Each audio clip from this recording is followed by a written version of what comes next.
Esta música personalmente me hace conectar con el misterio de una región del planeta directamente. Es la magia de la música que nos pone el compañero Yerey Martínez. Este es un grupo de Cuzco, el ombligo del mundo para los incas. Y en cuanto suena, ya me imagino. Y quiero que lo imaginéis, planeando sobre una cordillera maravillosa, una cordillera inhóspita también, un lugar que podríamos, a tenor de las últimas noticias, por desgracia convertir en plutonía, casi en conexión, en parte, con lo oscuro, con los infiernos. Los Andes impresionan, pero son un mundo aparte, son casi como un continente, y sobre todo en el Perú se produce una historia triste que ha vuelto a los teletipos, una historia que nos habla de tiempo pasado y que yo quería elaboraros en una especie de dossier para que todos seamos conscientes, como decía, del espanto. El espanto que viene a continuación es otro tipo de espanto, es diferente, pero la misión no es regodearse en el espanto, porque incluso vamos a ser cautos y no contar algunas de las cosas más terroríficas. Lo que ocurrió durante mucho tiempo en un país tan hermoso, tan querido, donde tenemos tantos amigos como el Perú, supera cualquier ficción. Y eso que hemos hablado hace poco de Mesopotamia y lo que está pasando, nunca deja de, por desgracia, horrorizarse con esto. Pero también os diré, y más oyendo estas músicas, que si tenéis la oportunidad en alguna ocasión de viajar al Perú, sentiréis una conexión, si os gusta el misterio, muy especial. Es el clima, son las brumas, son las antiguas ruinas, son las sensaciones de que ahí hubo mundos todavía sepultados e inexplicables. Y cuando, por ejemplo, en Cuzco, arrancándose sin más, los niños, las mujeres, los hombres hacen sonar sus instrumentos, uno siente que está en un lugar que es clave, seguramente el país más misterioso del planeta, porque allí, como decíamos antes, hablando de los muñecos malditos, se cree que las montañas tienen vida, que son los apus, que los ríos, como el Ucayali o el Uparimac, tienen una fuerza como la serpiente antigua que les dio la vida, que los árboles tienen nombre propio, y son capaces de transformar su alma, o incluso que el sol y la luna siguen siendo entidades reales, no simples objetos celestes. Y nos marchamos concretamente a un lugar en la provincia de Ayacucho. Ayacucho, según el diccionario etimológico, su nombre, como siempre, no es casualidad.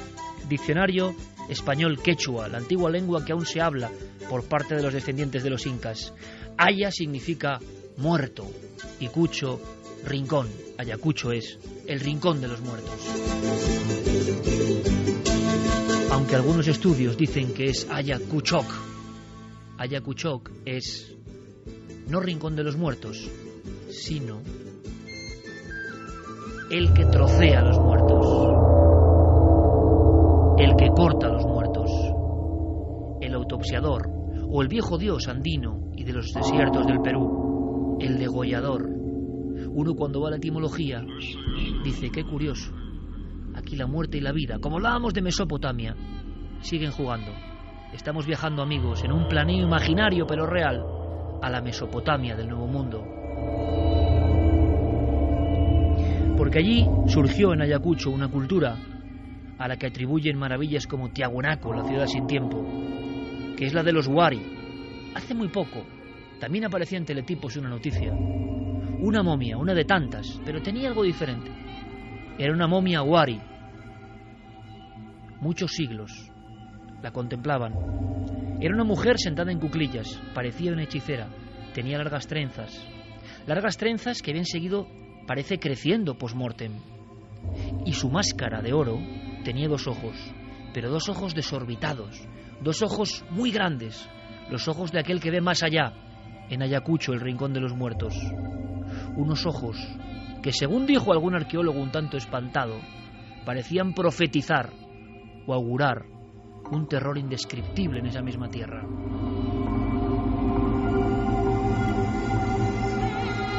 ¿Cómo explicar lo que pasó en Perú y que ha sido noticia? La noticia es la siguiente. Un teletipo nos habla de que una única superviviente en una noche de horror ayuda a unos forenses, imaginaos la escena, tras día y medio de camino por las sendas de los Andes, a llegar a un pueblo muerto, un pueblo fantasma, un pueblo donde no queda nadie. Casi no la quieren creer, pero ella sigue indicando: ¿dónde están los habitantes del pueblo fantasma? Ella dice entre llantos que fueron, antes de ser ejecutados, obligados a construir su propia fosa. Cuando los investigadores científicos de la Fiscalía de Lima empiezan a investigar y a rascar, ahí aparece todo el pueblo. Todo el pueblo desde 1984 había sido prácticamente enterrado vivo. Lo que ocurre es que estas voces, en la zona de Ayacucho comprendida por el estado de la Mar, a la que llaman Oreja de Perro, resulta que representan un mapa enorme. Se calcula que hay 4.600 fosas comunes en esa zona de los Andes. No me he equivocado en el dato. 4.600 fosas comunes. Más de 600 pueblos fantasma. En mitad de la garúa o de la bruma, del frío desolador, a 4.000 metros de altura, donde la tierra casi es imposible para el hombre, pero que fue colonizada por estas culturas incaicas. Allí a veces aparece una iglesia medio derruida. Aparecen 4 bloques de piedra de lo que fue la plaza del pueblo. Aparecen algunas chozas. Y lógicamente se dice que en las noches quien se atreve a pasar por estos lugares se pena. Cuando en Perú, en nuestros viajes, hemos escuchado la palabra allí penan, significa que las almas no descansan, que se oyen los llantos de los niños, que se oyen los lamentos de los sacrificados, que en esos lugares donde no hay carreteras, donde hay que pasar por trochas durante un día entero caminando con mulas, en esos pueblos que ya no existen, como si fuera una plaga bíblica la que hubiera arrasado con ellos de la faz de la tierra, allí se pena. Y esta mujer, Dolores, la única superviviente en una noche de muerte, contaba que allí se penaba y que se acordaba perfectamente de cómo hombres, mujeres y niños cavaron con sus manos y con palas ante los asesinos sus propias fosas, la fosa común que ahora, hace una semana, se ha descubierto. No es fácil explicar el conflicto para comprender esto. Nos han hablado de otros lugares del mundo, pero resulta que el entrañable Perú, el hermano Perú, el Perú que habla nuestra lengua, el Perú que también tiene una historia de españoles, evidentemente, el Perú de las crónicas de Guamán Poma, el Perú de los sacrificios antiguos, porque los Wari, esa momia de ojos desorbitados, sacrificaban niños, cierto es, no se puede negar. Resulta que eso parece que ha sido como un imán para la oscuridad. Y uno se pregunta realmente si no estaremos ante una plutonía, ante un lugar que por algún motivo conecta esos cerros sagrados con lo más oscuro. Lo oscuro sigue repitiendo su historia. Una historia que tiene voces anteriores, voces recogidos por madres y abuelas que recuerdan incluso lo que allí ocurrió. Y cuando lo cuentan, por ejemplo, en la carta de una madre de la única superviviente de otro de los pueblos fantasma, sobrecogen el alma. Son documentos reales, pero todo el mundo, durante 15 años, se mantuvo en silencio. Apenas esto no tuvo repercusión internacional.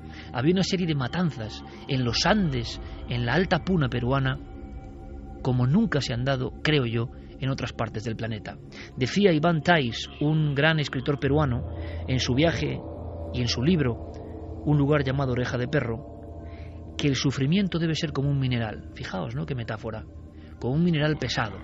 Algo que debería condensarse, quedarse en ciertos lugares.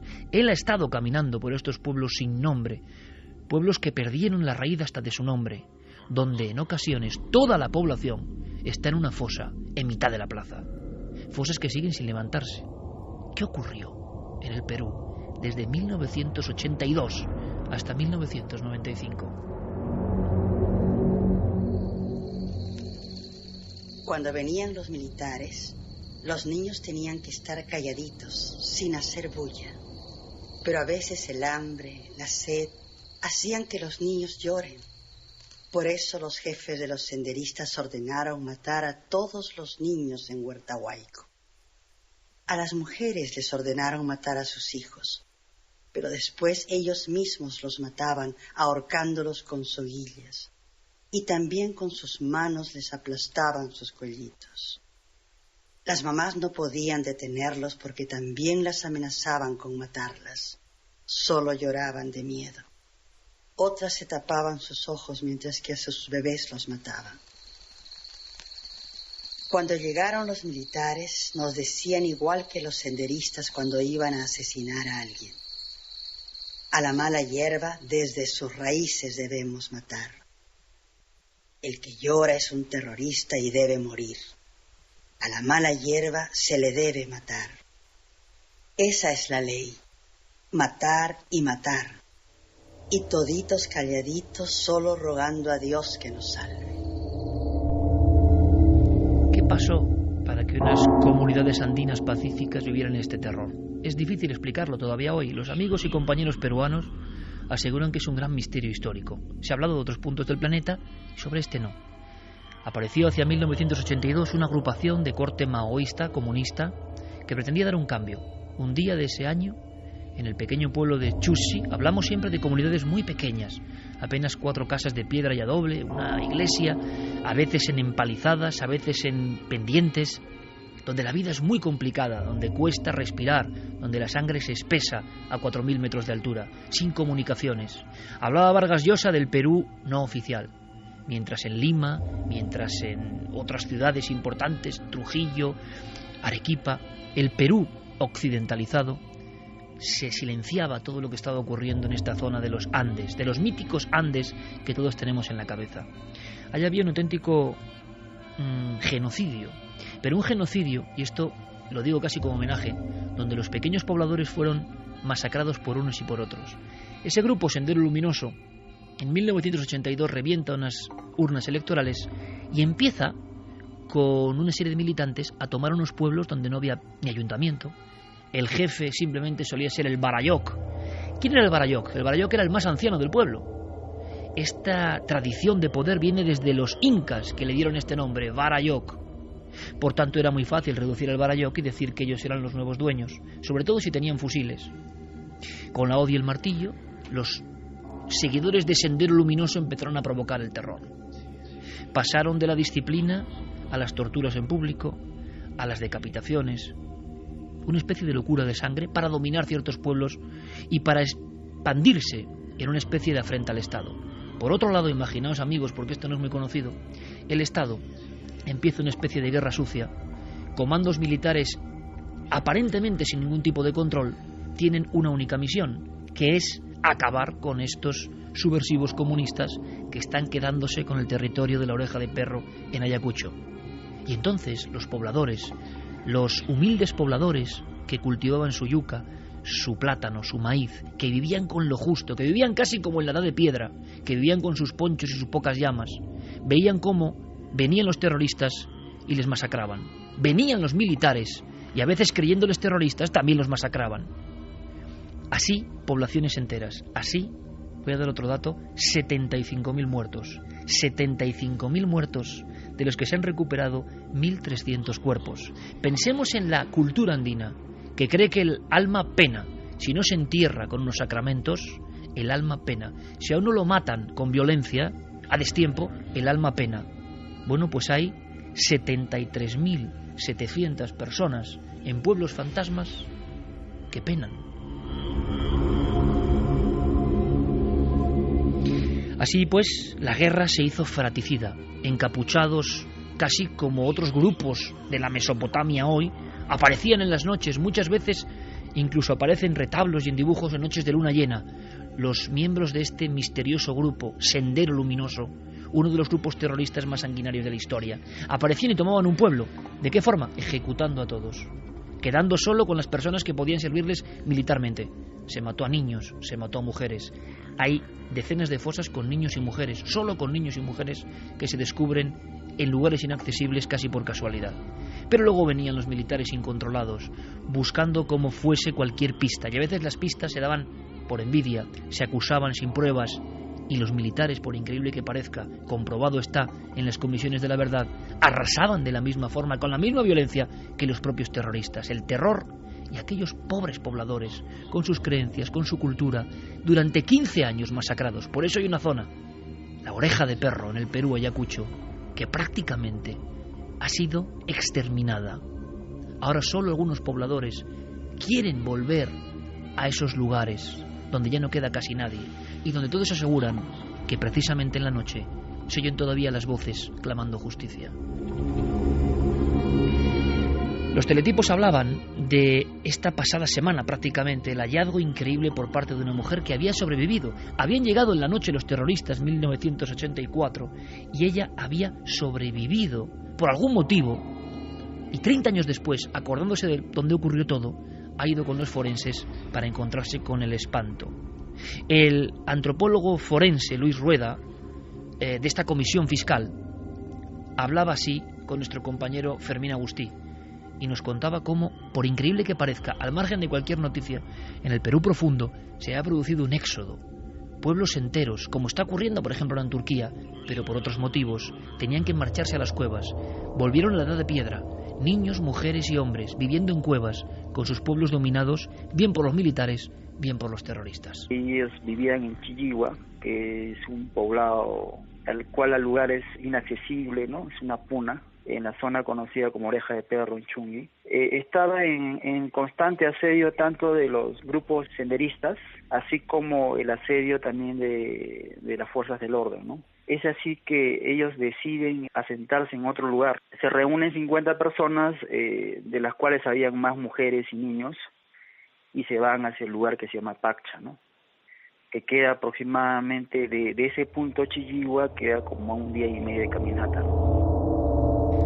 Paccha, un lugar fantasma, el lugar que ha salido en los teletipos. Y yo he querido esta noche, como experimento con todos vosotros y como espanto del horror humano, y para que esto por lo menos tengamos conciencia de hasta qué punto el hombre puede ser un monstruo, un lobo para el hombre, y nos sobrecojamos tanto para precisamente nunca caer en el error, ni de la ideología, ni de la fuerza, ni de la violencia, porque en algunos lugares cuando esto se desata sin ley, ocurre lo que ocurre.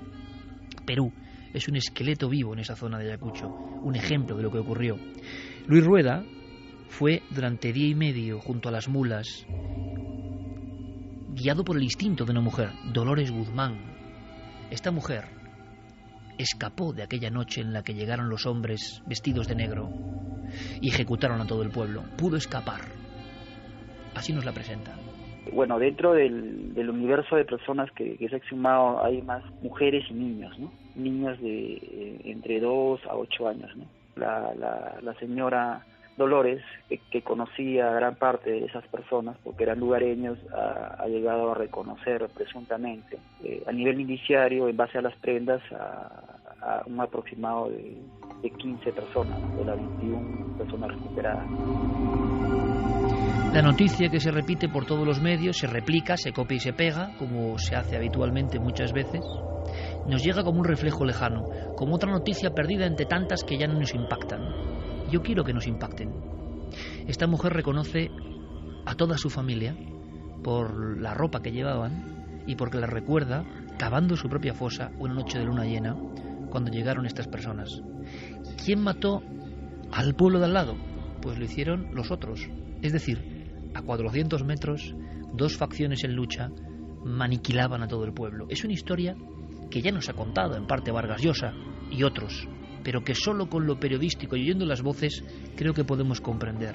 El odio, el ambiente, la orografía propiciaban la traición, propiciaban el encuentro furtivo, propiciaban la muerte en cualquier esquina. ¿Os imagináis el terror de esas familias? ¿Qué culpa tenían? Viviendo en las cuevas, alejados de sus centros, de sus pueblos, del lugar donde nacieron. Hemos podido hablar, gracias, repito, a la gestión de Fermín, con la propia Dolores. Me parece impresionante. He podido hablar con ella durante largo tiempo. Casi habla también todavía en el viejo quechua, que hablaban sus ancestros muertos en esa fosa. He tenido que extraer algunas partes para que entendáis este terrible suceso que supera cualquier película. A ella, por algún motivo, la perdonaron y le hicieron cocinar para las personas que iban a ser ajusticiadas. Es decir, ella tuvo que dar la última cena a su propia familia, colgada de pies y manos, para luego ser dejada en el monte y huir para quizá contar esta historia. Así nos lo contaba esta noche en la cadena SER. El pueblo era un pueblo, ¿no? Y ahora no hay nada, y pasó 30 años y totalmente no hay nada. Tantas personas se han muerto, prácticamente 38 personas se murió en ese lugar en 84. Nos ataca los senches, como 50 senches, y no lo respetaba al niño, a las madres gestantes, todo le mató. Tanto que estoy rogando, no le perdonó. La gente en la noche estaban Entonces la gente, cuando yo fui al lugar, estaban torito, estaban señoras amarrados con sogas.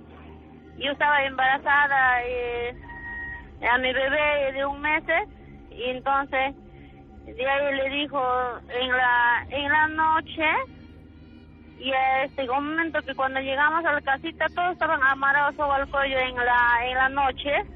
A las 8 de la noche le matan a la mitad persona, sin comer nada, sin agua, y yo le ayudaba a todos los que estaban amarrados, los niñitos pidiendo comida, cuando cocinaron ellos pidiendo comida, y yo les ayudaba a los niñitos. No, todos estaban amarrados, señor, todos estaban amarradas, todas las personas estaban amarradas, solamente los niñitos nomás caminaban, y los niñitos eran de 1 año, 2 años, 3 años, y eso yo le estaba cuidando los niños en una casa. Esta mujer que estamos escuchando fue perdonada por algún motivo que no acabamos de entender, soltada en la selva, en la puna andina, después de haber dejado allí su familia, amarrados dentro de una casa, la casa comunal. Siempre hay una casa tipo ayuntamiento, que son 4 paredes. ¿Por qué se hacía esto? ¿Por qué esta representación del horror? Una cosa es matar a alguien, inocentes como en este caso, y otra cosa es todo esto que estaba ocurriendo. Ella nos cuenta, como 30 años después, porque en sueños se le aparece, como nos contaba sus familiares, como les ocurre a muchas víctimas, que cuentan en el Perú a los fiscales, y los fiscales ponen cara de dónde vienen estas personas, ¿no? Cuentan que en la noche, que esto es increíble, dato que se toma como antropología, los muertos de los pueblos fantasmas de Ayacucho en Oreja de Perro se presentan para decir dónde están. Y entonces muchas personas se atreven a volver y a guiar a los científicos. La escena es de película. Y entonces, para el pasmo general, señalan un lugar donde ya ha crecido el matojo, donde visiblemente no hay nada, pero se ponen a escarbar y aparecen pueblos enteros. Esto le ocurrió a Dolores hace apenas una semana. Ha sido teletipo, pero es diferente vivirlo así. ¿Os imagináis a los científicos comprobando que lo que parecía una leyenda era verdad? Ah, sí, señor, sí, esa tiempo ya tenía 18 años, ya estaba embarazada. Ahí le perdí a mi esposo, y era mi pareja, ¿no? Y mi suegra con sus 5 hijos, mi suegra, ¿no?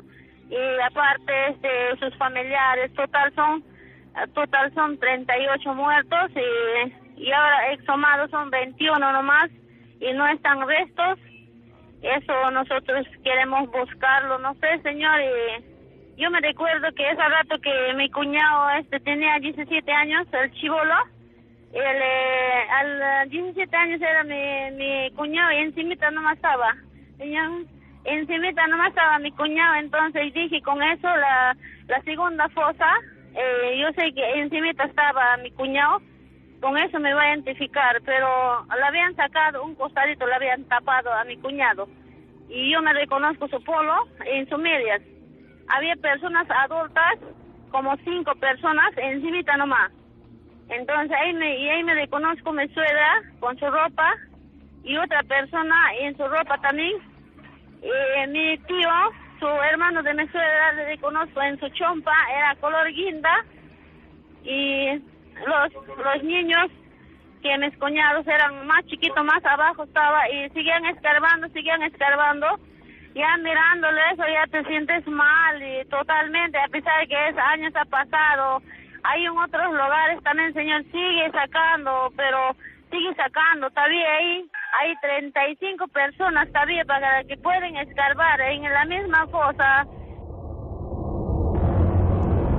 Los sueños, la intuición, las apariciones, las leyendas provocan que algunas personas se atrevan a volver al pueblo donde surgieron, de donde salieron aquella noche terrible, y estén dando datos precisos de una matanza que todavía sigue siendo un poco complicada de contar en Perú.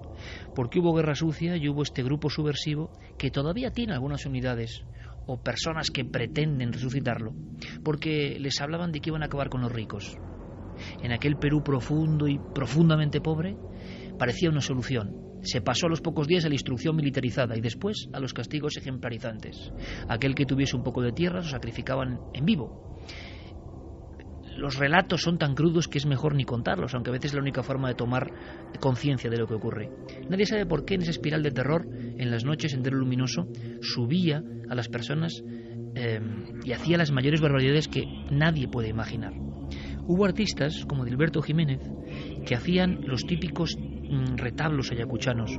Son retablos donde a veces aparecen ánimas, calaveras, espíritus en los que ellos creen. También aparecen escenas religiosas. Edilberto, en esta época de terror, recorrió los pueblos e hizo de antropólogo. Habló con las personas. Lo que le estaban contando era tan increíble que empezó a diseñar sus propias creaciones artísticas. Creo que Diego Marañón está poniendo algunas en Nave del Misterio, ha colocado algunas fotografías en Nave del Misterio o están haciéndolo, porque todo lo que yo cuente no alcanza el nivel de expresividad. Ejemplos: en el pueblo de Huertahuayco, toda la población, 150 personas fueron arrojadas al abismo, directamente. 150 personas fueron por parte de Sendero Luminosa, niños, lactantes, arrojados en un abismo, se han encontrado ahí. Cuando Edilberto llega, ve los zapatos de los niños de hace 30 años y al lado calaveras humanas. En el pueblo de Acomarca, la población entera fue ahogada. La población entera fue ahogada. ¿Cuándo se ha visto esto? ¿Esto ocurre en las guerras intestinas y no se cuenta? Pero es que el mapa de esa zona del Perú está repleta de lugares que, si vagamos incluso por Google Earth, veremos pequeñas manchas de piedra que apenas se distinguen unas de otras. El mundo solo empezó a saber de esto en el año 83, cuando 8 periodistas, 8 corresponsales de diferentes medios peruanos fueron a un pueblo buscando información. Hubo una confusión, algo ocurrió, nunca se sabrá, pero los 8 periodistas aparecieron sin los ojos, con la lengua cortada, en sudarios blancos. Junto a ellos, no se va a olvidar de ello, una tinaja con sangre y con los sesos de uno de los periodistas. Vargas Llosa habló de un terrible ritual de exorcismo y de unas culturas tan primitivas que pensaban que un extranjero con una máquina de fotos, año 83, era una especie de enviado. Los confundieron con terroristas, nunca lo sabremos. Pero el suceso de enero del 83, en las laderas inhóspitas de una pequeña aldea muerta llamada Uchurajay, se convirtió como en el emblema de que algo estaba pasando, algo que ni siquiera en las opulentas mesas de Lima se conocía, una guerra encubierta. Eso ha seguido y seguido y seguido. Y había escenografías como la de Putis, donde en la locura decidieron matar la noche de Herodes a todos los niños, por un decreto, por un sometimiento al partido, decían. Si eras del partido y tenías que estar con nosotros, tenías que enfrentarte a los más duros sufrimientos. Por ejemplo, que matemos a todos los niños, incluidos los tuyos, en esta aldea. Y eso se está comprobando en la exhumación de las fosas. Edilberto vivió como una pesadilla. Este artesano ayacuchano, hemos podido hablar con él, ha hecho como antropólogo del misterio, porque ha sabido muchas historias de ánimas, de aparecidos. ¿Cómo no va a haber aparecidos, creencias en aparecidos, almas que vagan, os imagináis, en los últimos pueblos fantasmas reales, donde la vida era muy dura, pero donde pasó todo esto? Edilberto me lo contaba esta noche en la cadena SER. Nunca ha podido olvidarlo, las pesadillas le vuelven. Él solo puede hacer este tipo de arte ya. Las manos no le dan, como alfarero, como creador, para otra cosa. Ha convertido su arte en denunciar lo que pasó durante 15 años. 75.000 muertos, 15.000 desaparecidos. Lo increíble es que no hablamos de militares contra militares. La inmensa mayoría son mujeres y niños. La pesadilla es cómo asesinaron a los niños, ¿no? Cómo obligaron a sus padres a asesinar, degollar a sus propios hijos, ¿no? Las propias madres, con temor a la muerte, tenían que degollar. Eso obligado por miembros del Sendero Luminoso. Capaz, existen fosas de niños, es increíble. Nosotros, niños que han sido arrojados a los ríos, niños que han sido degollados con las propias manos, niños que han sido también ejecutados con soguillas. Entonces eso es un horror grande, ¿no? A uno le duele, inocentes que hayan sido asesinados sin esa barbarie, ¿no? El propio Adalberto, vagando por estos pueblos, no podía creerlo. Pensaba que podían ser exageraciones. Familias enteras, generaciones enteras. ¿Cómo es posible que del odio y la batalla se pase a tomar como objeto a una persona? Esto, no sé, tendría que hacer reflexionar, porque está en el germen de todos los confrontamientos. el otro no vale nada, el ser humano no vale nada. ¿Qué clase de ideología de unos u de otros puede hacer que uno mate a un niño inocente, lo arroje a un río, lo decapite? Está pasando ahora en la Mesopotamia, pero esto pasa con gente que hablaba nuestra lengua, mucho más cercana en lo cultural. Es decir, cuando se desbarata todo, el horror es posible. Senderistas y militares, más que enfrentarse entre ellos, acudían a las comunidades y saciaban auténtica sed de sangre. Hay mucho escrito sobre todo esto, pero poco se ha escuchado. Cuando uno lo escucha en estas voces se impresiona. Yo le preguntaba a Edilberto, muchos de estos lugares son prohibidos, muchos de estos lugares no son transitados. Hay una cultura en los Andes que dice que el ánima vaga por el lugar donde fue ajusticiada la persona. Y no os imagináis, porque son los lugares más tristes del planeta Tierra, con una vegetación, unas montañas, unas nubes exuberantes, misteriosas, enigmáticas, con una soledad a veces de días enteros para llegar al siguiente pueblo. Hemos estado varias veces en Machu Picchu.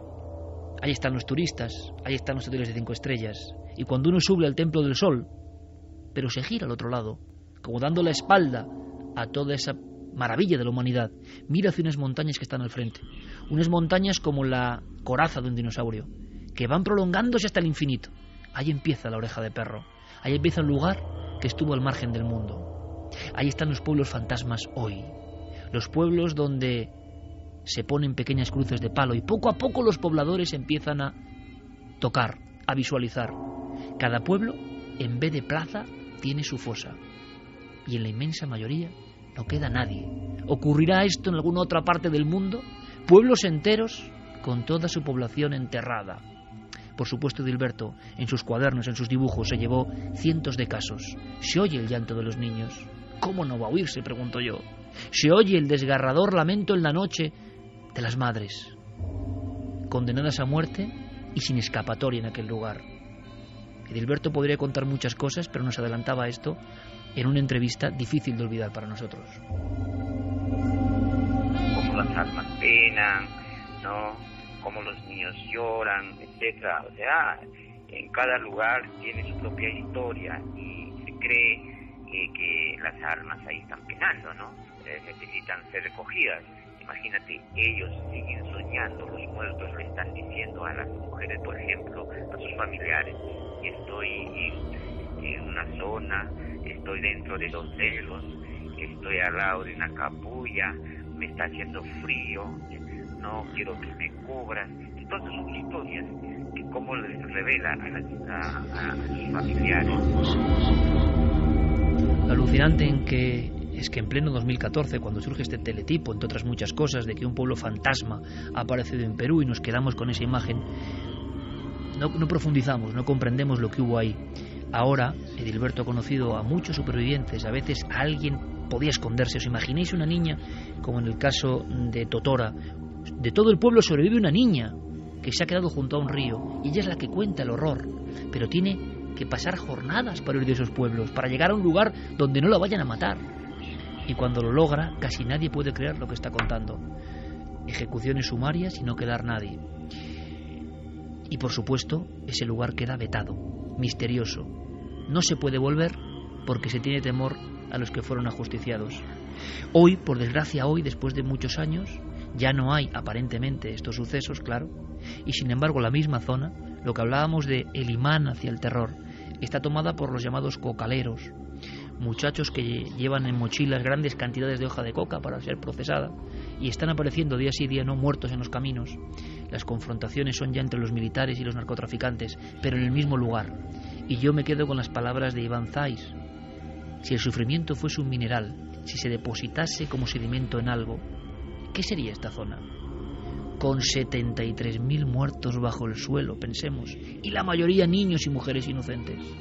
¿Cómo no se va a poder sentir ahí algo terrible? Lo terrible no es simplemente para causar morbosidad o espanto, porque no voy a contar lo que hacían con muchas víctimas, que es indescriptible, indescriptible, porque viene escenificación del terror. La pregunta es, ¿nos da una lección esto? ¿Nos da una enseñanza esto?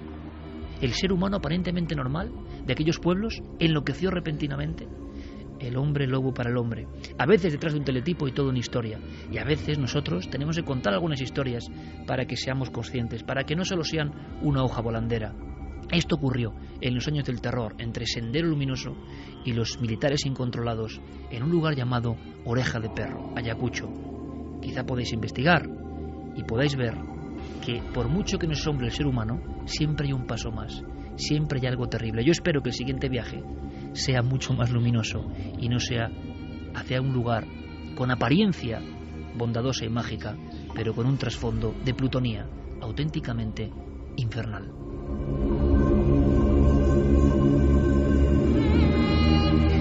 Diego Marañón, ¿estás por ahí? Estoy, Iker, estoy verdaderamente impresionado escuchando todo esto. Y no podemos dar más datos.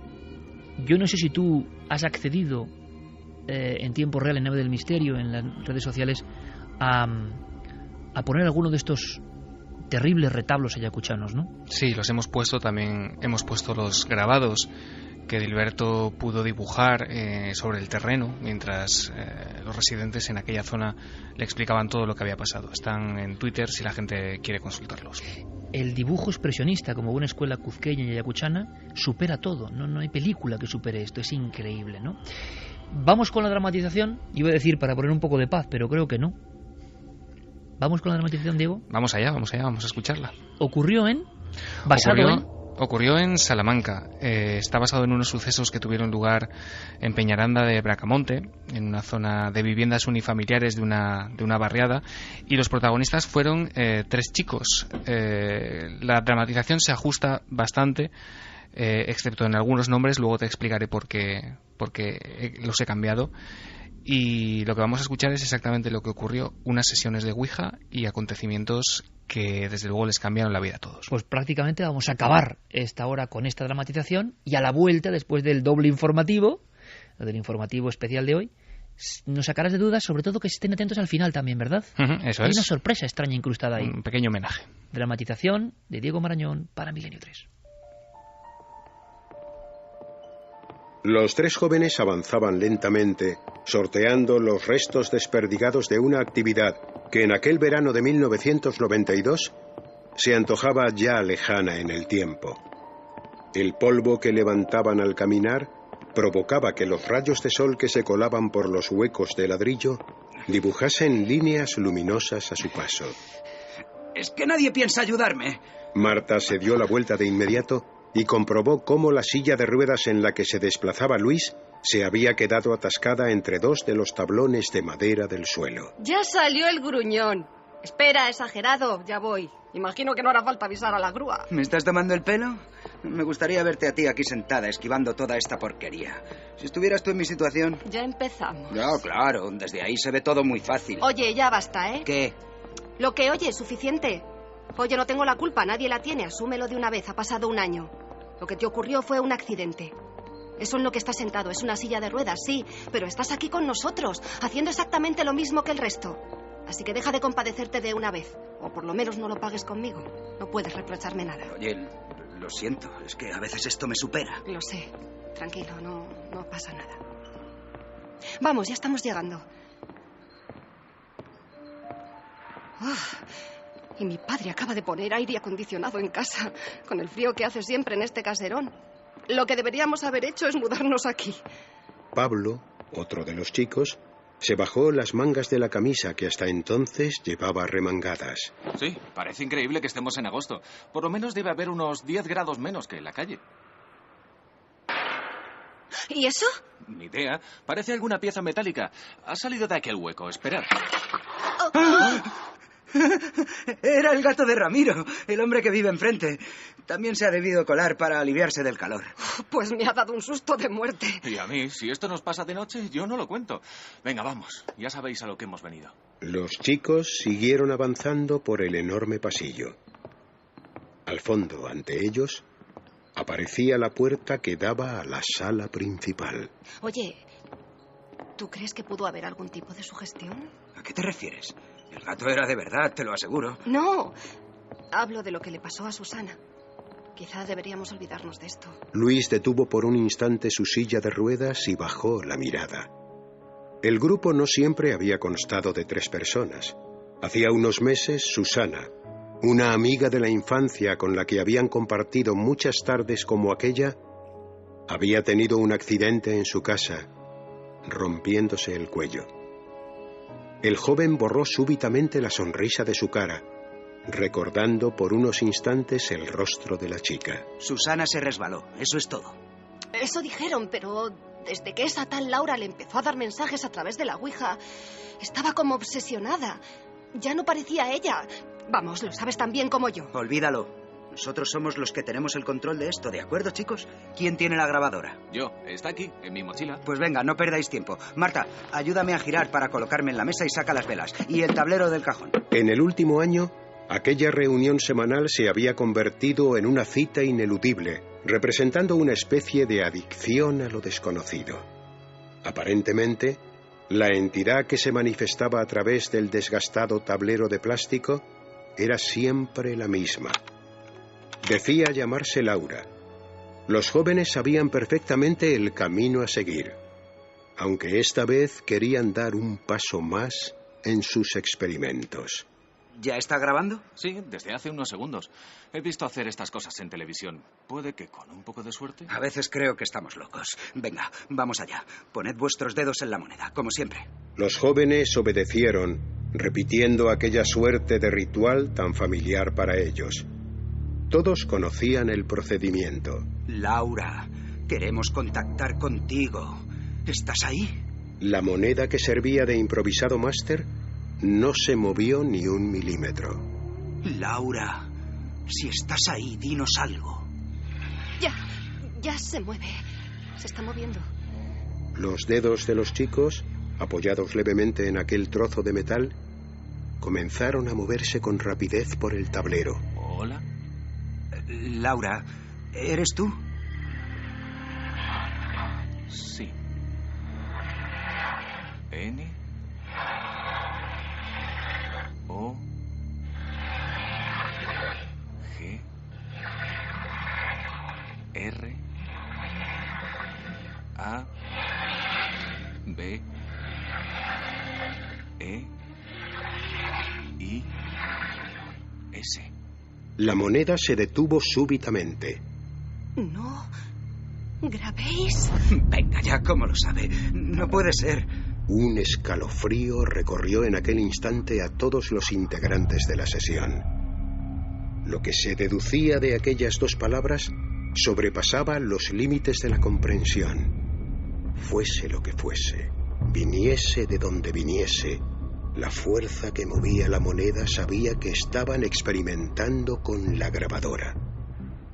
Era como si estuviese allí mismo, entre ellos, observándolos. Ya basta, yo lo dejo. ¿A dónde vas? ¿Es que no has leído? Esto ya no tiene gracia. Hace tiempo que dejó de tenerla. No quiero seguir, se acabó. Venga, no llevamos ni un minuto. Me da igual.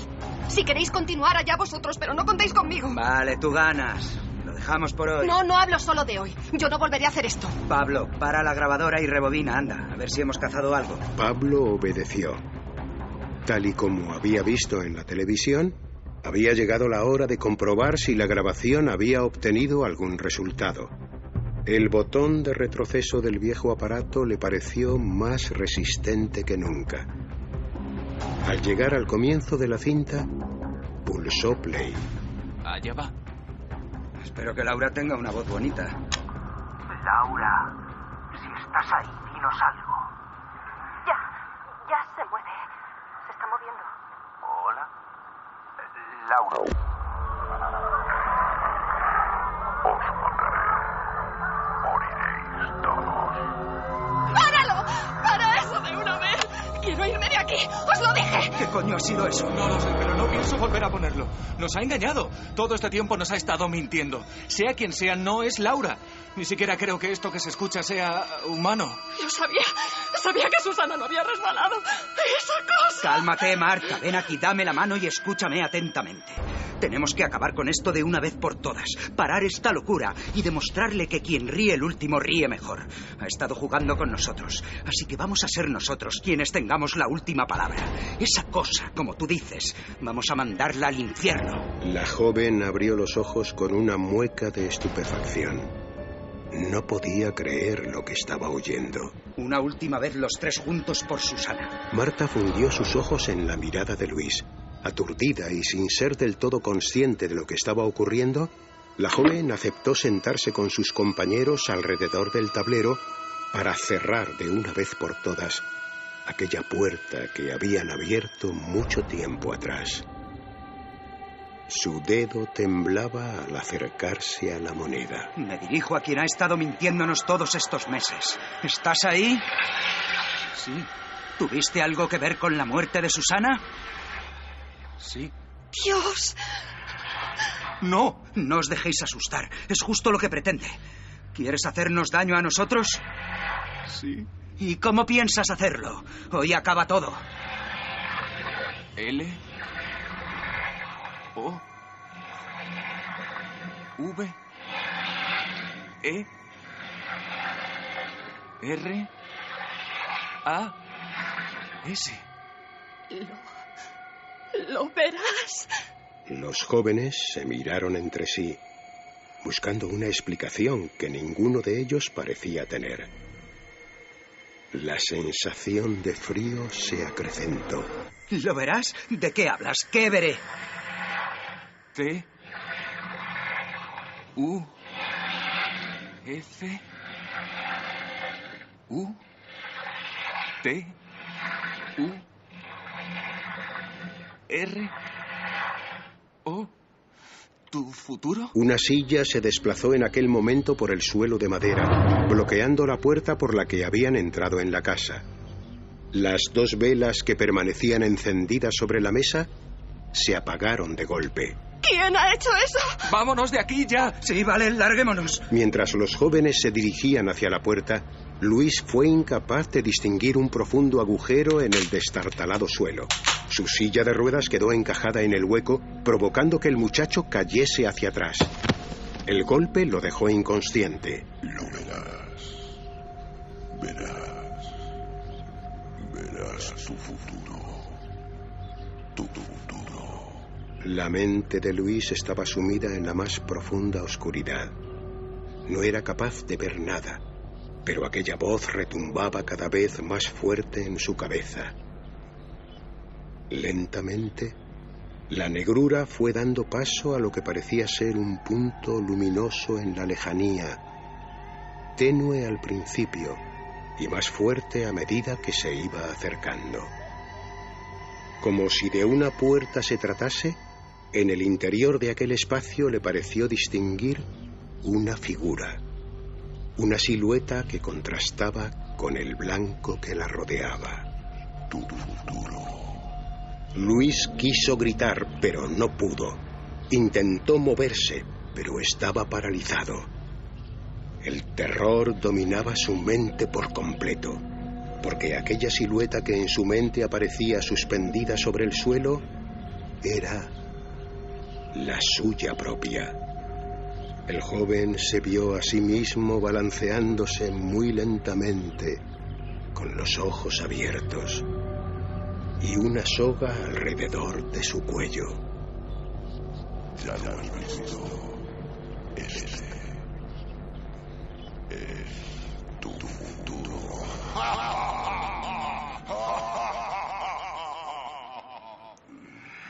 Ya vuelve en sí. Luis, ¿estás bien? ¿Puedes oírme? Mi cabeza. Salgamos de aquí. Hay que llevarlo al hospital ahora mismo. Ayúdame a cargarlo. Sí, espera. Vamos. Sin embargo, tengamos en cuenta algo. Una persona sola en su casa, con un ataque de miedo, con un ataque de terror pánico, puede llegar a morir. Es decir, que llevamos dentro una fuerza destructora cuya primera víctima somos nosotros. Y a veces hay inconscientes que matan. Por eso, queridos amigos de la medianoche, lo único importante, además del problema de Luis, es que aquí había 3 personas unidas de la mano, cogidos fuertemente de la mano. Había una impresionante corriente de amistad. Y eso es lo que tiene que salvar a Luis de ese problema que tiene en este momento. Gracias por haberlo contado, porque creo que servirá de ejemplo para muchísima gente, para que hagan como habéis hecho. Tirar el tablero de la Ouija, tirarlo a la basura. Nos vamos sonrientes, contentos y sin miedos. sin ningún miedo, porque estamos vivos. Con la intervención estelar al final en esta especie de bonus track del gran Antonio José Alés, José María del Río, como no, Julio López, Ana Isabel Rodríguez, Iván Jara, Jorge Sánchez, realización de Alfonso Sanz, todo míticos, ¿no? Aquí, en este grupeto, guión de nuestro compañero Diego Marañón. Diego, buenas noches. De nuevo, Diego. Sí.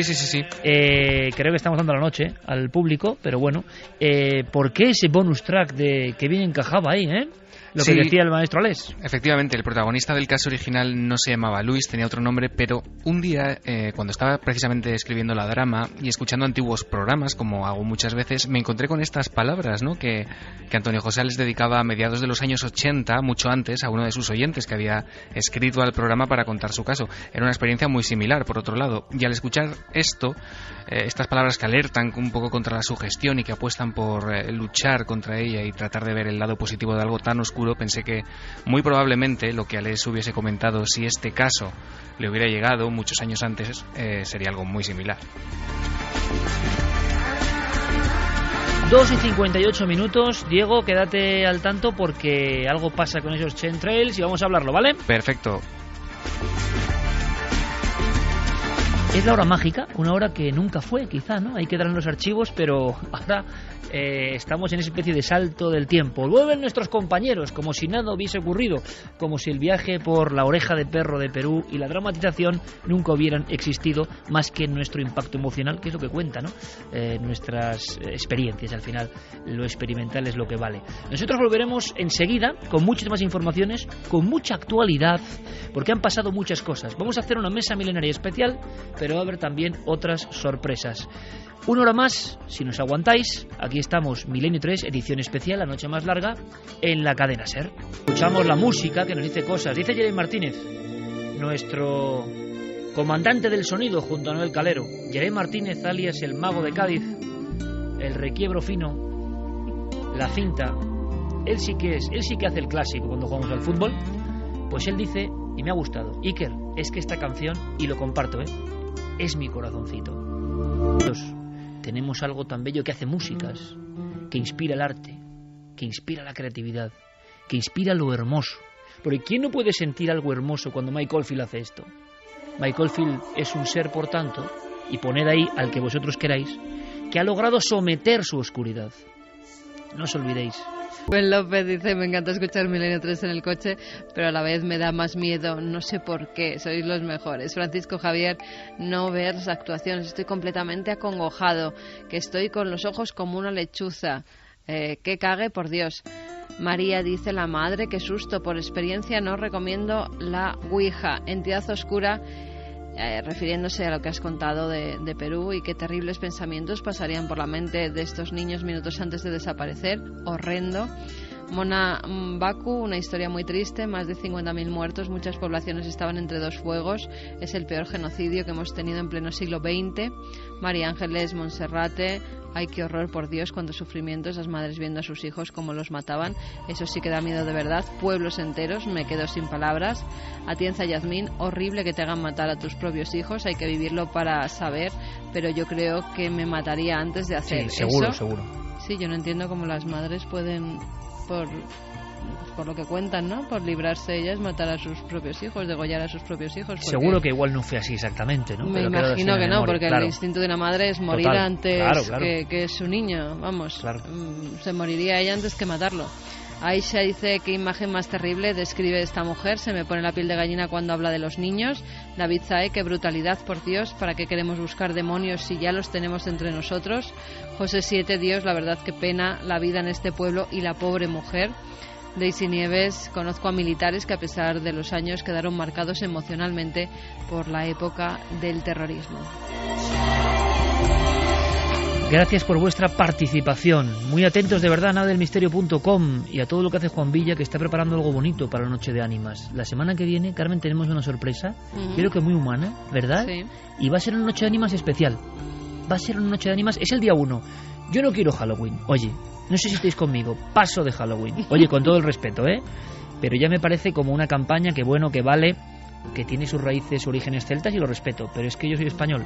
Yo quiero Noche de Ánimas. Noche de Ánimas. De difuntos. Sí, ambas cosas. como en la alberca, con las últimas campaneras de ánimas. Reivindiquemos lo nuestro, hombre, aunque seamos los únicos.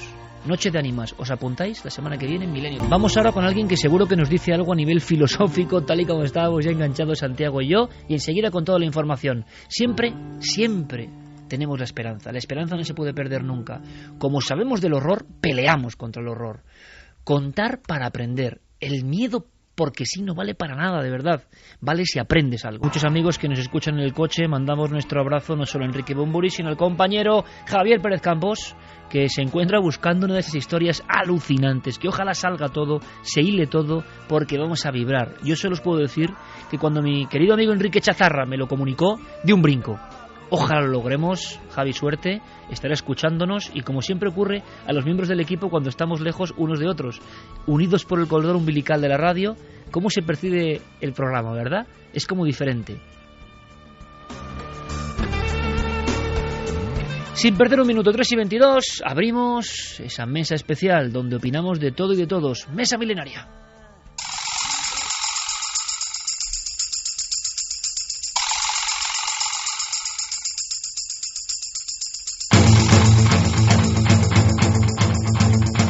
Que, por cierto, Carmen, ya para poner la guinda al niño marinero, o sea, que a mí se me ha quedado en el inconsciente, o sea, es que yo, voy a decirlo, no sé si lo he dicho ya, lo tenía aquí, tenías tú como una fotocopia, sí.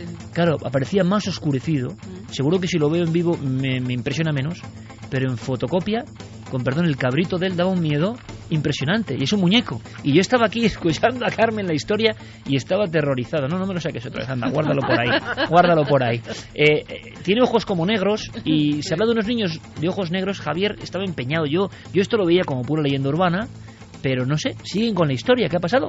Pues sí, siguen con la historia y además están llevando hasta allí psíquicos y hay fotografías de por medio. Una de las psíquicas ha estado esta semana en Cannon Shake y lo que ha encontrado es, sentía una energía, y su marido, que estaba con ella, realizó varias fotografías donde ella indicaba, y allí parece que sale una niña con ojos oscuros, parece que está arrodillada o rezando.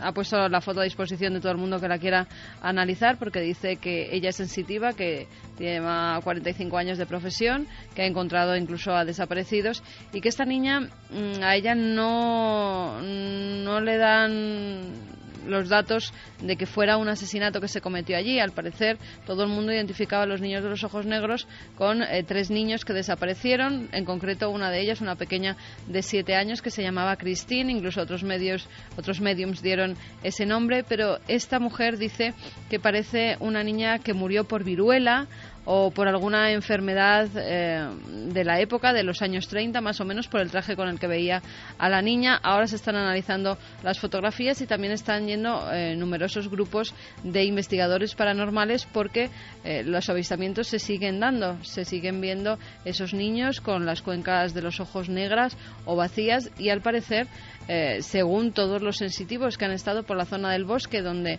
normalmente dicen que se aparecen estos pequeños, puede haber un cementerio clandestino, un cementerio no hallado hasta el momento, y es lo que están buscando.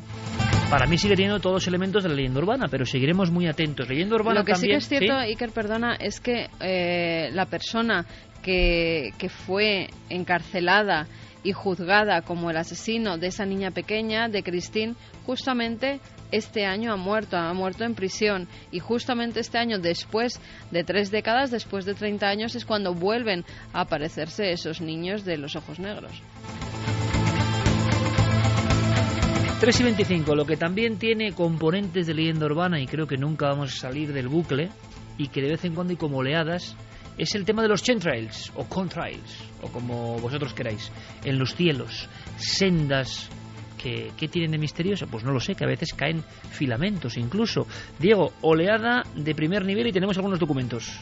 Ha sido una semana curiosa en ese sentido, porque hasta el correo de la nave han llegado un montón de testimonios y fotografías, sobre todo, de estas supuestas estelas. Han llegado de todas partes del país, Iker, y si quieres, a modo de ejemplo, te voy a poner el testimonio de uno de esos oyentes que nos llamaba. Es Jordi, desde Barcelona, y él nos contaba esto. Fue a principios de mes, si no recuerdo mal, sobre el día 9, como todas las mañanas que salgo de casa, que voy hasta el trabajo en bicicleta, y en esto que me paro en el semáforo en una gran avenida que hay aquí en Barcelona, Avenida Meridiana, que se llama, es una de las arterias principales de salidas de Barcelona, y parado en el semáforo, pues esto que miras al cielo y vi un montón de trazas como de cuadrículas, de rastros de avión.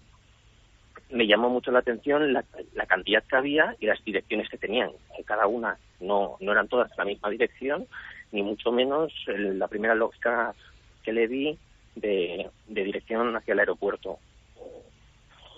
Y lo más raro es que justamente vi 2 que estaban en activo, o sea que se veían perfectamente en pequeñito los 2 aviones que iban en paralelo, uno más adelantado que el otro, pero en paralelo. Había muy poquita distancia. En las fotografías que os envié hay una que se ve perfectamente. Mirándolo después con más calma, venían de mar hacia adentro. Barcelona es montaña-mar, norte-sur, pues era desde dirección mar hacia la montaña. Y más cosas en este sentido. Lo interesante es que han coincidido sin conocerse entre ellos, evidentemente, las oleadas de material desde diferentes puntos de España. Esto sí que es una forma curiosa de enterarse. Esto sí que lo trae la tecnología. Enterarnos de que las personas sin conexión entre ellas están viendo lo mismo, sea lo que sea eso. Sí, si quieres te pongo algunos ejemplos de lo que nos ha llegado Iker. Por ejemplo, hace un par de semanas Óscar Jiménez nos escribía desde Valladolid. Él nos contaba que la actividad de aviones que desprenden chemtrails es muy habitual en su zona y que concretamente nos detallaba cómo el pasado 4 de octubre sobre las 11 de la noche se dio cuenta que estaban cayendo del cielo lo que parecían esos filamentos, ¿no?, con aspecto de fibras de algodón o tela de araña, esa especie de hebras de las que hemos hablado ya en Cuarto Milenio. Pero hay más. Desde Gerona se ponía también en contacto con nosotros Aitor. Él nos contaba que el 16 de octubre se había dado cuenta sobre las 12:30 del mediodía de la presencia de diversos vuelos que se estaban desplazando más rápido y más bajo de lo normal y que dejaban también este tipo de estelas a su paso. Lo más extraño, en todo caso, llegó 15 minutos más tarde cuando Aitor empezó a ver una especie de polímeros también a modo de telas de araña cayendo del cielo y comentaba que había intentado coger algunos para hacerles una foto y mandárnosla, pero que se deshacían al tocarlos, cosa que le asustó. Un clásico, de todas formas, compañeros. Sí, se apartó de ello. También un día más tarde, Gustavo nos escribía desde Benidorm comentando que son pocos los días también que estas supuestas estelas no aparecen en el cielo y que él no había visto nada comparado a lo que había ocurrido el pasado día 17, cuando los rastros parece ser que aparecieron desde muy temprano y, leo literalmente su correo, con una intensidad nunca vista hasta ahora en los últimos años. Ese mismo día, el día 17, desde Ibiza, un oyente nos escribía para contarnos que se estaban viendo muchas de esas estelas en distintas direcciones en los cielos de Ibiza, y este amigo además aportaba un dato que él de alguna forma y que relacionaba con el asunto y que es muy curioso, y es que este último año en Ibiza se está registrando uno de los índices de pluviosidad más bajos de la historia, con un 62% menos de lluvia de lo que sería normal. Bueno, son solo algunos ejemplos. Nos han llegado comunicaciones desde lugares como Castellón, Tarragona, Jaén, Málaga, Albacete, Lleida, Navarra, Valencia, Segovia, Madrid, Cantabria y varios desde Zaragoza, Alicante y Barcelona. Precisamente desde Barcelona nos escribía Natalia, con la que también hemos hablado, para comentarnos lo que ella pudo observar el pasado fin de semana en los cielos de un pueblo al que ella acude habitualmente. Está a unos 50 kilómetros de la capital. Pues a ver, Sí, no, te decía que como te digo hemos podido hablar con ella y lo que nos ha contado es cuanto menos sorprendente. Ahora sí. Pues a ver, yo vivo a 15 kilómetros del aeropuerto del Prat de Barcelona y mira que veo vuelos cada día y todo, y sí que últimamente llevo varios años siguiendo el tema chemtrails y veo que hay bastante cantidad cada día, ¿no? Pero es que otro día me sorprendí porque yo tengo una casa en la que me he criado toda la vida, que está a 50 kilómetros de Barcelona, que nunca ha habido tráfico aéreo. Es verdad que con los años tiene que aumentar, ¿no?, por todo, pero ese otro día subiendo de camino, estoy hablando de una zona que es de campos, una urbanización, y vi que habían como 8 aviones a la vez, en una zona que normalmente a lo mejor pasaba, ya que te digo, cuando era pequeña, un avión cada 5 horas, pero últimamente a lo mejor un avión cada 2 horas, ¿sabes?, a lo lejos, pero es que eran 8, iban haciendo celdas, no en cuadrados, sino como un coloca 4, pero en plan rombo.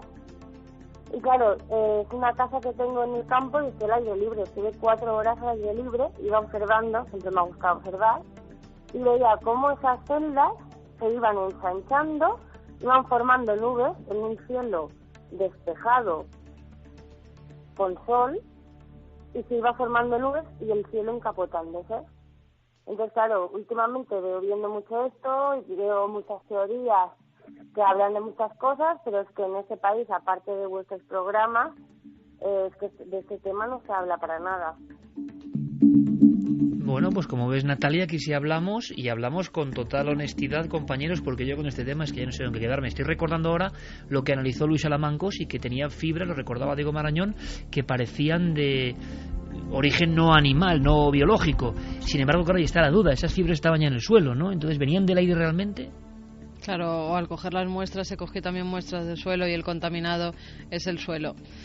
Como se deshacen, es que es muy difícil. Claro, lo que es verdad es que desde siempre, y tú lo sabes bien, en temas como Fátima y apariciones marianas, siempre se ha relacionado la aparición de cosas insólitas. No había época ovni o época aviones que contaminaban, entre comillas, o nos fumigaban, ¿no? Sea verdad o no. Pero es curioso, por ejemplo, en Portugal, diferentes episodios que tienen que ver con apariciones espectrales o de la Virgen o lo que vosotros queráis, y que se recogen por parte de investigadores muy serios lo que llamaron fibra albina, fibra blanca, que cae del cielo. Sí, o cabello de ángel, que también lo llamaban precisamente porque se le atribuía a la Virgen, a las apariciones marianas. Yo qué sé, es que con el tema de los chemtrails hay tanta conspiración por un lado. Me desconcierta absolutamente. Y también cuando sales a la calle y a veces ves rayajos en el cielo, dices chemtrail, contrail, yo nunca he logrado distinguirlos, de verdad que no. Y mira que lo intento y que me lo han explicado veces, que esos no son las estelas de condensación que dejan los aviones, pero luego que nada queda claro, ¿no? No, pero es que luego es verdad que mandan fotografías y todas las semanas, tengo que decirlo, todas las semanas nos llega alguna fotografía de chemtrails o chemtrails o como se llamen, que no sé ni cómo se pronuncia. Es curioso porque hay mucha gente también en Twitter que preguntaba en qué se diferenciaban unas de otras, y han sido los controladores aéreos quienes por propia iniciativa pues han contestado de alguna manera, utilizando también el perfil de la nave del misterio, contestando a esas preguntas, y nos han enlazado. La gente puede entrar en Twitter si quieren, con alguna explicación pues bastante educativa para aprender a distinguirlos. ¿Y tú los distingues ya? A mí me cuesta bastante, te diré. De todas maneras, ellos mismos, con las fotos que están colgadas en Twitter y que ha retuiteado Guillermo León, ellos nos decían que no había nada fuera de lo normal y que se trataba de estelas de condensación. Para tener una segunda opinión, lo que se nos ha ocurrido es llamar a nuestro compañero José Manuel Nieves, que controlaba un poco de estos temas. Le hemos remitido mucho. Efectivamente. Le hemos remitido algunas de las fotografías que han llegado hasta el buzón de la nave todos estos días, y después de verlas y de echarles un vistazo y de analizarlas, la opinión de José Manuel Nieves es esta. Yo creo que no estamos frente a ninguna oleada especial. Lo que sí tenemos son unas condiciones climatológicas que son muy especiales, porque sigue haciendo calor, pero en las capas altas de la atmósfera está haciendo mucho frío. Y eso significa que las condensaciones de los aviones se pueden manifestar de una forma más fuerte que de lo que lo hacen normalmente.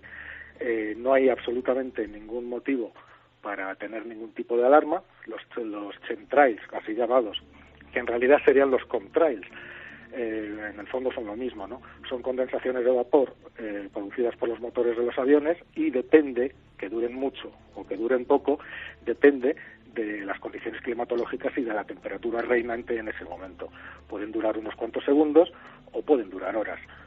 Desde luego, si hubiera una conspiración para acabar con la especie humana o para enfermarla, pues muy mal les ha salido, ¿no? Porque en una sola generación han nacido ya unos 1.300 millones de personas desde la primera vez que se descubrieron los chemtrails, que me parece que fue en el año 1977.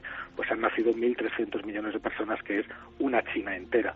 O sea que mala conspiración sería, porque no estaría teniendo ningún éxito. Y además, a las alturas a las que se producen estas condensaciones, sería inviable colocar o sembrar cualquier tipo de producto químico, porque no llegaría al suelo, como muy bien saben los que se dedican profesionalmente a fumigar campos o a apagar incendios, que lo tienen que hacer desde muy poquitos metros de altitud y no a 10.000 metros ni a 12.000 metros, que es donde se producen estas estelas de vapor. Nieves, claro, tiene sus riesgos, porque no hay tema que provoque más adhesiones y críticas encontradas. Yo no sé, porque yo os seré sincero, no le acabo de pillar el truco a esto. O sea, no me emociona particularmente porque que pueden tener razón unos u otros. Yo no lo sé. Lo que sí que hago es hablar, que es lo que no hace, como decía Natalia, el medio convencional. Yo hablo de esto, pero es que nunca sé con qué quedarme. No acabo de entender muy bien el misterio. Puede que haya algo de verdad, porque del ser humano me lo espero absolutamente todo. Pero lo que sí me sorprende, compañeros, es la cantidad de observadores de chemtrails que hay, de cazadores de chemtrails, de la voluntad que le ponen a esto. Esa voluntad se convierte a veces en odio al que discrepa, ojo, cualquiera que diga que los chemtrails no son todos chemtrails ya está en contra ya forma parte de la conspiración. Y uno dice, hombre, tan sencillas, si sois conspirativos o conspiradores o estáis para denunciar la conspiración, tan fácil es vuestro juego, no sé. Me sorprende porque este tema, que es como tan lejano, por altura incluso y por poca claridad en mi opinión personal, ¿por qué enerva tanto a la gente a un lado y a otro? Es curioso. Es curioso porque estamos hablando posiblemente de algo que puede ver todo el mundo. Como es algo que puede ver todo el mundo, es algo que puede prestarse a malas interpretaciones. Desde luego, un testimonio... Yo siempre he tenido la mente Está Clara mostrando de su móvil una foto con chemtrails o contrails. Pero claro, eso, ¿por qué no van a ser dos aviones? Es que yo no lo entiendo. Clara, no lo entiendo. Un avión ha dejado hace unos minutos en Estela y otro otra. Es que no lo entiendo. O sea, ¿qué misterio hay en dos estelas? O a veces son nubes, porque hay nubes tan raras también, que si lenticulares, que si no sé qué. Pero te quiero decir, ya, claro, estamos todos con el ojo avizor y hay veces que hay rejillas que llaman la atención. Eso es, yo me iba precisamente al testimonio del primer oyente. Claro, este señor sale, según nos cuenta, en bicicleta todos los días por la misma zona. Si ve algo que le llama la atención, es que no lo ha visto en los otros 200 días que ha salido en bicicleta por su zona. Si eso encima, pongamos que es Pero ¿hasta qué punto la alarma general del tema hace que la gente esté especialmente sensible a mirar al cielo y a ver cosas que es que antes no se daba cuenta porque no miraba? Lo pregunto, como abogado del diablo. Yo he visto cosas, he visto fotografiadas cosas, ahora ya si dudamos de los testimonios fotográficos, es otra cosa, que me cuesta asumirlas como no provocadas. Es decir, a mí me cuesta asumir eso, que de repente las líneas aéreas decidan que 15 o 20 aviones entrecrucen sus trayectorias para formar un tablero de ajedrez. No me lo acabo de... Pero si tú con nuestro amigo, por ejemplo, Miguel Ángel Ruiz, ves una planilla de algunas zonas de España, ¿cuántas líneas hay que surcan? Se cruzan todas. Es que se cruzan todas. Sí, pero lo que te quiero decir es... O sea, tú lo ves eso y dices, normal, si un día hace más frío, queda eso condensado. Digo yo, que no lo sé, que luego me van a apedrear a mí. Sí, pero un espacio del cielo... Concreto. Pues claro, las rutas.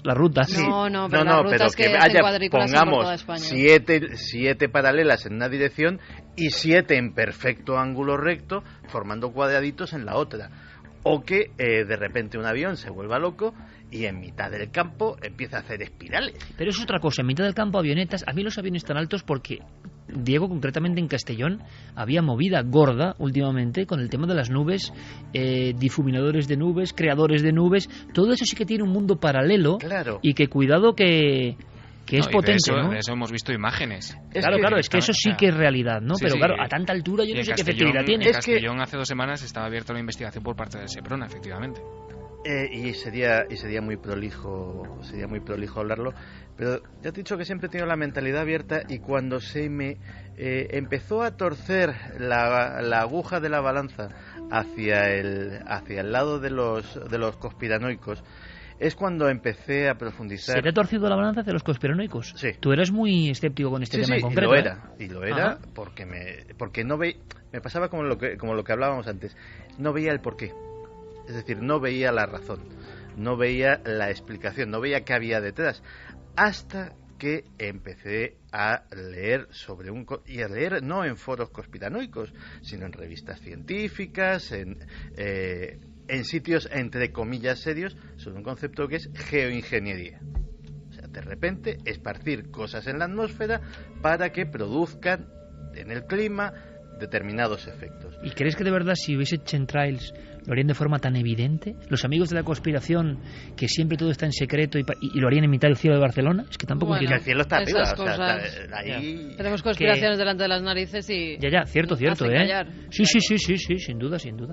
En fin, seguiremos atentos. Gracias a toda esa gente a todo ese público, a todos esos seguidores que nos envíen sus fotos, porque seguramente igual un día yo me quedo del guindo y digo, pues sí, es así. De momento es que no lo sé, simplemente no lo sé. De verdad, no formo parte de ni la conspiración ni de la anticonspiración. Porque esto es como Lagartijo y Frascuelo, Barcelona y Real Madrid, todo eso. O sea, con los chemtrails es imposible. Es imposible no quedar ahí. Bueno, yo es que no lo sé.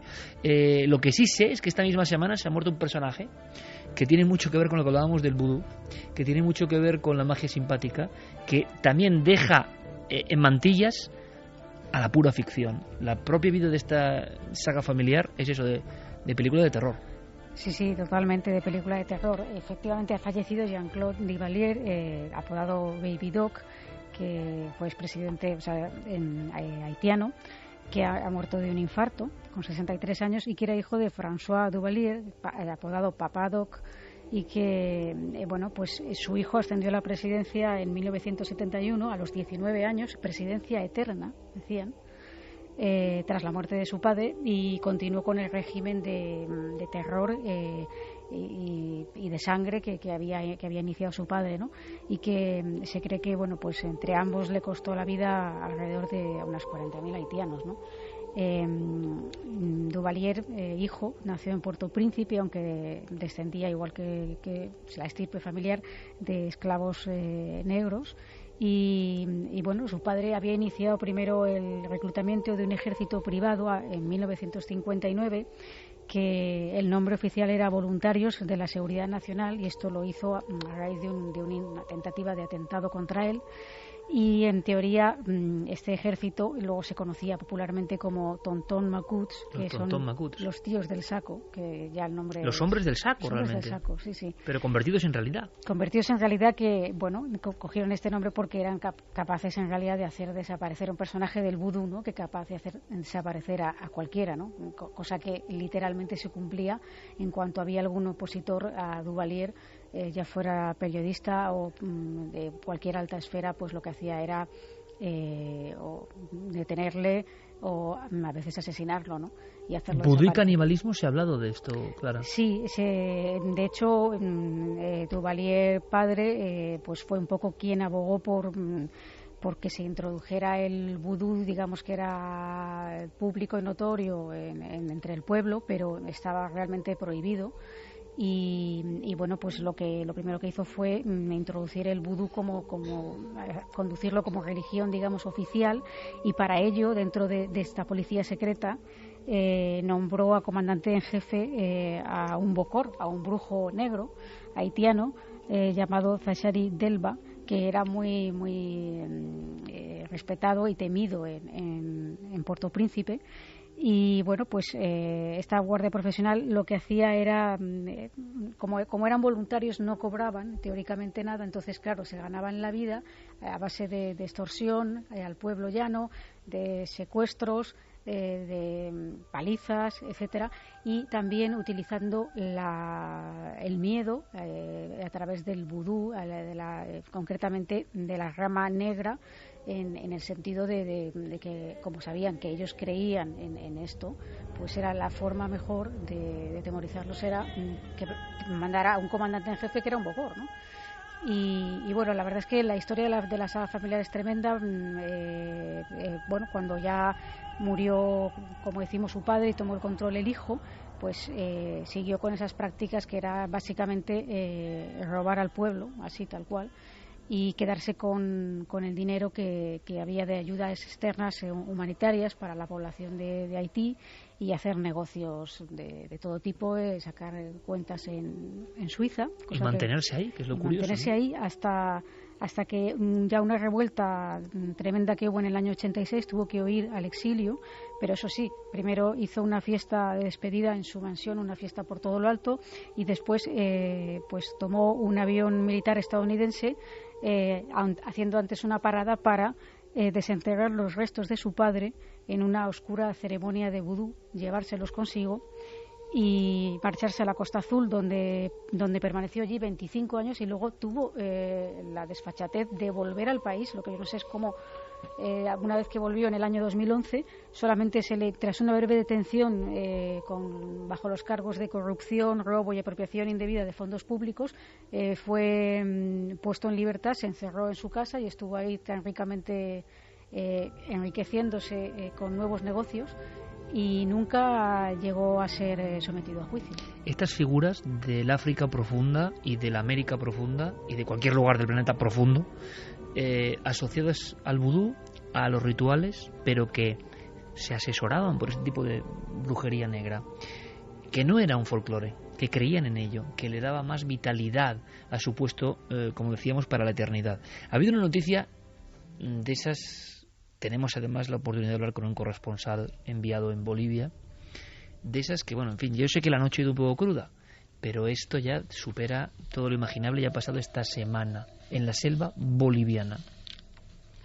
Así es, Iker. Se ha conocido esta semana que Serafín Leronate, que es una especie de chamán, ha sido acusado de matar a un hombre que tuvo un accidente de avioneta. El piloto se llamaba Teddy Becerra, tiene un accidente en la selva boliviana, se le rompen los dos brazos, sale a pedir ayuda y se encuentra con Serafín Lero. Y lo que hace este hombre, en vez de ayudarle, pues es matarle y además practicar canibalismo con él. Juan Antonio Sanz, que está en Bolivia, está allí trabajando de corresponsal, nos cuenta cómo ha sucedido todo. El suceso ha ocurrido en el departamento del río Beni, uno de los más grandes de Bolivia. Ocurrió realmente hace 5 meses, pero es ahora cuando se han sabido todos los detalles, gracias a los testimonios de unos indígenas Chiman, que es una de las etnias de esa zona. Una avioneta pilotada por el capitán Teddy Becerra se estrelló. El capitán, el piloto, pudo sobrevivir, pero con los brazos rotos. Pidió al parecer ayuda a Serafín Leronate, un indígena del lugar, quien, sospechando que podría tener la avioneta muchos más valores del dinero que le estaba ofreciendo el capitán, lo mató. Lo enterró, después volvió a su aldea en las cercanías de Puchisama, a orillas del río Manique, en ese territorio indígena Chimán, y al cabo de unas horas volvió con unos acompañantes, habría desenterrado al capitán, y allí mismo practicó una serie de rituales y devoró el corazón y la lengua del... Sí, podría hablar y podría revelar dónde está el cadáver, porque hasta el momento no ha sido encontrado. Después de las declaraciones, porque incluso se lo contó a su propia familia, y decía que lo había hecho para que le respetaran en la comunidad, que había cometido ese asesinato y canibalismo con este hombre que tan solo pedía su ayuda, pues que lo hizo para tener cierto estatus dentro de la sociedad. Pero al parecer esto sobre espíritus y seres extraños en la selva boliviana es más común de lo que se cree. Incluso Juan Antonio Sanz, nuestro corresponsal, nos cuenta cómo él, adentrándose en la selva, ha podido conocer historias parecidas. Hace aproximadamente un año, en septiembre, tuve la oportunidad de viajar por el norte de Bolivia, también en una zona muy selvática, y allí mismo los habitantes nos hablaban de unos seres que vivían en las profundidades del bosque, los enanos, que eran humanos, pero que de vez en cuando también se llevaban a mujeres y niños, y a los niños, según contaban, los devoraban. El departamento de Beni es una zona muy inaccesible en Bolivia, llena de selvas, algunas de ellas primigenias, donde ni siquiera los primeros exploradores europeos, españoles, se atrevieron a marchar. Y al parecer, Iker, el canibalismo y estos actos terribles pues no es la primera vez que ocurren, además en épocas muy recientes. Juan Antonio nos habla de otro acto cometido hace relativamente pocos meses. No es la primera vez que se produce un fenómeno de canibalismo, también con unos antecedentes ritualísticos en Bolivia. En 2012, más al sur, en la zona de Villamontes, casi la frontera con Argentina, supimos de un caso que además lo transmitieron las radios del lugar, causó un gran pavor. Una señora que había muerto, una señora de unos 40 años, y en medio del velatorio se habría despertado. Su marido, a pesar de todos los consejos de los vecinos que estaban aterrorizados, se hizo cargo de ella y al cabo de unos días volvió a aparecer la señora, no se encontraba al marido ni a sus hijos y la teoría es que los pudo haber devorado. Hubo una serie de incidentes con la policía, las versiones hablan de que incluso también atacó a un policía y le habría devorado igualmente. Bueno, es que vaya programita que llevamos, seguiremos indagando. Se despierta en el velatorio y ataca y hace desaparecer a otras personas. Y nadie sabe el paradero. Su familia, incluso los policías. Sí. Santi, si te parece, lo del ISIS y las drogas lo dejamos para otro día porque vamos muy fuertes. Pero yo creo que en el fondo es lo que estábamos hablando y que tú has reflexionado al principio, ¿no? Podemos pensar que hay estimulación externa, como se está diciendo ahora del ISIS y demás, de que hacen esas atrocidades bajo el efecto de las drogas. Y sabes mi impresión, Santi, que a veces las drogas son una excusa. Como para los que dicen que para viajar a otros mundos o para tener experiencias místicas hace falta drogas. Es auténtica mentira eso. Los auténticos no utilizaban drogas, para nada. Pero en fin, lo comentaremos. Vamos con un poquito de luz porque si no... Víctor Román nos dice: hola querida familia milenaria, me llamo Víctor y soy uno más de vuestros fieles seguidores. Quería compartir con vosotros una de las grandes alegrías de mi vida, ya que mi hermano Iván y su preciosa mujer Beatriz han tenido un bebé guapísimo llamado Oliver. Simplemente lo de siempre. Si podéis darle vuestras bendiciones y desearle lo mejor en la vida, me haría mucha ilusión, la verdad. Muchas gracias y seguid haciendo como lo hacéis. Un abrazo, chicos.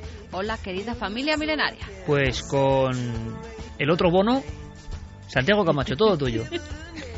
Pues nada, una bendición milenaria para... ¿Qué te voy a decir? Es que me has dejado a mí. Estaba pensando en Bono y me... Para Oliver. Oliver, hombre, Oliver. Eso es. Un abrazo muy fuerte y muy...